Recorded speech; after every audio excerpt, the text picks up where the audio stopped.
नमस्कार साथियों, हमारे चैनल पर आप सभी का स्वागत है। दोस्तों, छत्तीसगढ़ी सिनेमा के भीष्म पितामह कहे जाने वाले निर्देशक सतीश जैन की नई फिल्म 5 मई को सिनेमाघरों में लगने वाली है। जी हां दोस्तों, नई फिल्म ले शुरू होगे मया के कहानी का प्रमोशन काफ़ी जोर शोर से शुरू हो गया है। कुछ ही दिनों पहले इसका प्रमोशन बिलासपुर और चांपा में किया गया और आज 3 मई को इसकी पूरी स्टार कास्ट भिलाई के सुपेला के इंडियन कॉफ़ी हाउस में पहुंची हुई थी, जहां पर उन्होंने मीडिया के साथ फिल्म को लेकर अपनी बातें साझा की। जी हां दोस्तों, आइए सुनते हैं निर्देशक सतीश जैन, फिल्म के प्रमुख कलाकार अमलेश नागेश, एल्सा घोष और प्रोड्यूसर छोटेलाल साहू ने फिल्म के बारे में मीडिया से क्या बात की। मोबाइल एक तरह मोबाइल घर के जगह पास देखना चालू हो जाते हैं और फिल्म में बड़े कैमरा फेस करना और बड़े बड़े कलाकार यहाँ छत्तीसगढ़ के जिमला नाम लेके देखा था। और सबसे बड़ी बात होती है कि छत्तीसगढ़ के महान डायरेक्टर सतीश जैसे फिल्म बचपन से देखा था होकर फिल्म में काम करना ऐसे एकदम मजे से खिलाड़ी बन कर सकते ऐसे नहीं से धारणा है। बट वहाँ जाए तो सब चीज़ पलट गई। जो संसाधन में मैं करत रही ओकर से बड़े संसाधन में मैं काम करूँगा, बड़े बड़े कैमरा वाले फेस करूँगी। शुरू में झिझक रही से, लेकिन सर साहस बढ़ा दी धीरे धीरे बढ़ते से और बहुत सुगरम हो रही से और सर संग काम करते बहुत ज़्यादा मजे बहुत कुछ देखे सीखते हैं। तो संगवारियों में तो बोलूँ कि यूट्यूब ज़्यादा मोर पर कठिन है और एक्टिंग करना सबसे आसान काम होते, लेकिन दूसरा के अंडर एक्टिंग करना अगर विज़न का है सर का चाहते मोला ये थोड़ा कठिन रहते। बट वो में भी तो हल्का फुल्का खरे उतरे हो एक और वाला देखे वो मिली 5 तारीख के। दोस्तों, फिल्म के निर्देशक सतीश जैन ने फिल्म के प्रमोशन के दौरान बताया कि उन्होंने इस फिल्म में काफ़ी रियलिस्टिक अप्रोच रखा हुआ है। वे इसमें कुछ रियल दिखाना चाहते थे। वह कहते हैं कि जब आप अमलेश के किरदार को देखेंगे तो आपको लगेगा कि आप ही उस फिल्म के पर्दे पर खड़े हो उतरे हैं। वहीं पर वे कहते हैं कि अमलेश नागेश बहुत ही बढ़िया एक्टर हैं, क्योंकि वह यूट्यूब से आते हैं और वे खुद अपने वीडियो निर्देशित करते थे, इसलिए उन्हें ज़्यादा डायरेक्शन देना नहीं पड़ता था।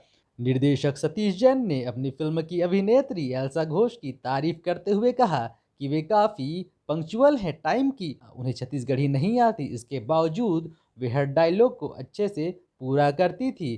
जी हाँ दोस्तों, एल्सा घोष बंगाली अभिनेत्री हैं। उन्होंने साउथ की कई फिल्मों में काम किया हुआ है। उन्होंने काफ़ी छोटे उम्र से ही फिल्मों में काम करना शुरू कर दिया था और यह उनकी चौथी छत्तीसगढ़ी फिल्म है। इससे पहले उन्होंने मयारू गंगा, तहु कुंवारा, महू कुंवारी, sorry I love you John जैसी फिल्में कर चुकी हैं। एक्चुअली अपनी करियर की शुरुआत की थी जब मैं 9 या 10 साल की थी as a child artist Bengal में। उसके बाद फिर आज छत्तीसगढ़ी। अभी तो मैं मेनली साउथ में ही काम करती हूँ, साउथ की मूवीज में। जी, इसकी जो स्टोरी है बहुत ही खूबसूरत सी लव स्टोरी है, बहुत ही प्यारी सी लव स्टोरी है और ये हर उम्र के लोग देख सकते हैं, जो सह परिवार जी जी जी। और इसका जो मैसेज है वो सिर्फ और सिर्फ ये बोथ साइड मैसेज है। उसमें आप पेरेंट्स के लिए भी एक मैसेज है और जो हमारे उम्र के जो नौजवान लोग उनके लिए भी मैसेज है। दोनों बोथ साइड सबके लिए मैसेज है। बहुत ही खूबसूरत सी प्यारी सी लव स्टोरी है। इसमें बहुत से सारे और भी सारे इमोशंस है जो आपको फिल्म देखने के बाद ज़रूर पता चलेगा, तो आप मैंने ज़रूर जाऊँ 5 मिनट को। तो एज आई सेड ये बहुत ही डेवलपिंग इंडस्ट्री बन चुकी है। मैं आशा करती हूँ कि और भी अच्छे मूवीज़ बने फ्यूचर में, ताकि दर्शकों तक वो पहुँच पाए। वो मेरी लगभग जितनी फिल्में आई हैं छैया भुइयाँ सभी का संगीत सुपर हिट हुआ है। हर फिल्म का, चाहे छैया भुइयाँ हो, माया हो या हाथ जन पगली फंस जावे हो, उनके सारे के गीत माइल स्टोन बने। और इस फिल्म का जो संगीत है सुनील सोनी ने दिया है और इसका संगीत भी ऑलरेडी सुपर हिट हो गया। मतलब यूट्यूब में देखा जाएंगे आप तो एक गाना है जाना जाना है ना, वो ऑलरेडी 4 मिलियन पहुँचने वाला है। और दूसरा गाना एक और है मोरो शुरू जाती इस महक कहानी, वो भी 2 मिलियन पहुँचने वाला है। तो इसके सारे गाने बहुत सुपर हिट है। इसका ट्रेलर भी लोग बहुत ज़्यादा पसंद कर रहे हैं। उसको जो व्यूज़ आ रहे हैं वो ऐसा व्यूज़ तो हाथ जन पगली फंस जावे को मिल गए। ये भिलाई में लग रही चंद्रा टाकीज में फिर से खुल रहा है चंद्रा टाकीज इस फिल्म के साथ। और उसके अलावा मुक्ता A2 सिनेमा है और PVR। दोस्तों, अमलेश नागेश बताते हैं कि उनके लिए यूट्यूब में काम करना ज़्यादा मुश्किल होता था और वहीं पर बड़े कैमरे को फेस करना उन्हें थोड़ा सा डर लग रहा था। वे बताते हैं कि जब सतीश जैन ने उन्हें फिल्म के लिए ऑफ़र किया तो पहले तो वे घबरा गए थे।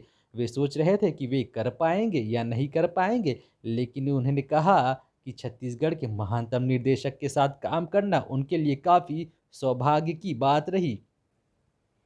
दोस्तों, यह फिल्म 5 मई से सभी सिनेमाघरों में लगने वाली है। भिलाई वासियों के लिए खुशखबरी यह होगी कि इसी फिल्म के साथ चंद्रा टॉकीज फिर से शुरू होने जा रही है। जी हाँ दोस्तों, लॉकडाउन के दौरान चंद्रा टॉकीज बंद हो चुकी थी, लेकिन निर्देशक सतीश जैन ने कहा है कि उनकी यह फिल्म ले शुरू होगी माया की कहानी 5 मई से चंद्रा टॉकीज पर भी लगेगी। तो दोस्तों, अगर आपने हमारे चैनल को अभी तक सब्सक्राइब नहीं किया है तो कर लीजिए, वीडियो को लाइक करो, चैनल को सब्सक्राइब करो। मिलते हैं नेक्स्ट वीडियो में, तब तक के लिए धन्यवाद।